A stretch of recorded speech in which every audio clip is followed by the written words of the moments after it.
நெய்வேலி அருகே கடந்த சனிக்கிழமை மாலை தெருவில் விளையாடிக் கொண்டிருந்த சிறுவனை தெருநாய் ஒன்று துரத்தி கடிக்கும் சிசிடிவி காட்சிகள் வெளியாகியுள்ளன. கூடுதல் தகவல்களை தருகிறார் செய்தியாளர் லெசிராஜா. லெசிராஜா, முழு விவரங்கள் என்ன?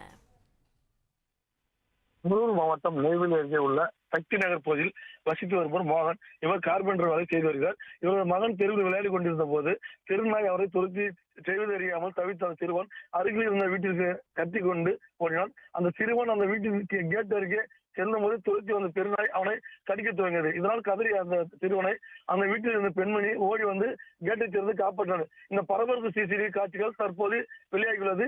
இந்த பகுதியில் தெருநாய்க்கள் அதிகம் இருப்பதால் உடனடி நடவடிக்கை எடுக்க வேண்டும் எனவும் பொதுமக்கள் கோரிக்கை வைத்துள்ளனர். இந்த நாய் இதேபோல் பல பேரை கடித்துள்ளதாக அப்பகுதி மக்கள் தெரிவித்துள்ளனர்.